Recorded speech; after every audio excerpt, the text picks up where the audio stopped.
बड'फानि मस्लायाव मा फोरमायगोन बे समाव बिथांनि आत्माया सोरगोआव जाहाथे मोजाङै थायो बिनि थाखाय आं इसोरनि खाथियाव आर'ज गाबदों।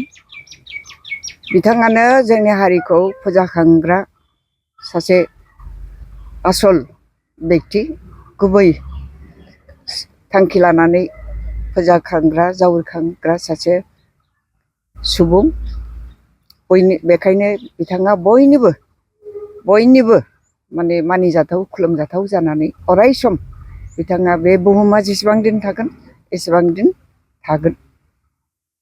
दा बेखायनो आङो बोसोरै फैयो बे सानखौ माने गोसोखांनानै फैयो। बै समखौ आं गोसोखांबाय थायो। बिथाङा बोरै थैखो माब्रै जालांखो बेफोरखौ गोसोखांबाय थायो। आसुखान्दा जादों थेवबो जाथिखौ माने मोनसे खालामनानै बिथाङा गालांनो हादों। जोङो बिथांनि थांखिखौनो लानानै आन्दलनखौ खालामबाय थादोंमोन जायनि बांखियाव दिनै जोङो बिटिसि मोननो हाफैदों। दा बिटिसि मोननानैसो जोंनि बर' हारिया जौगानायखौ नुनो मोनदों। जौगानाय होननानै बुङोबा माखौ बुङो बेफोरखौ नुनो मोनदों। जेबो गैयामोन जोंहा लान्दा खान्दामोन। जोंखौ गोग्लैसोनानै थानाय सासे मोनसे हारि हिसाबैसो लानानै थायोमोन। माने जेबो साननो रोङै हारि होननानैसो गुबुनफ्रा साननानै लायोमोन, सरकारा साननानै लायोमोन।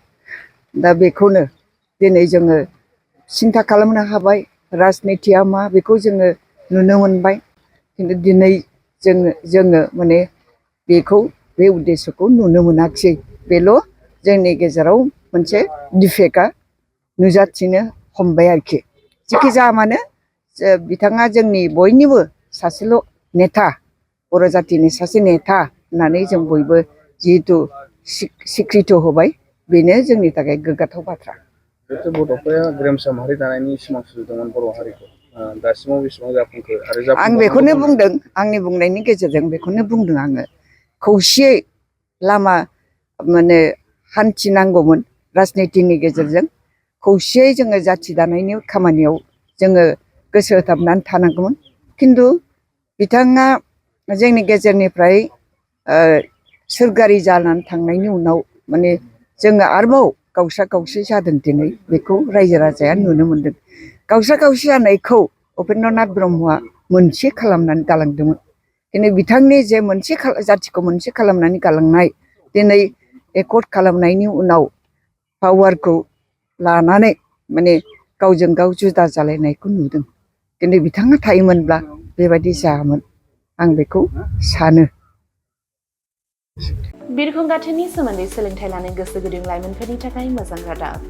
गोजान जायगाफोराव थांनानै गोबां रां खरसा खालामना सोलोंथाइ लानांगौनि गोनांथि गैलिया। दानिया उदालगुरि टाउन रामजानकि सकनि हटेल फामि पेलेसनि 4th फ्ल'राव बोसोरसेनि फोरोंथाइ होनो थाखाय लोगोआरि जाना आपग्रेड एभिएशन एकाडेमिया नोंथांमोननि थाखाय मोजां खाबु लानानै फैबाय। Cabin crew, ground staff, cargo executive, airport retail utility, airport management आरो हस्पिटालिटी मेनेजमेन्टनि थाखायबो इन्टारभिउ होनो हानायनि फोरोंथाइ होयो आपग्रेड एभिएशन एकाडेमियाव।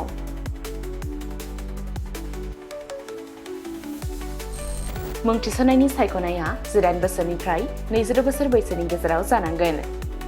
गोसो गुदुं बिजाथिफोरा सोलाद लानो थाखाय स्क्रिनाव होनाय जानबुं अनजिमा 9678360226 आव कल खालामनो हागोन।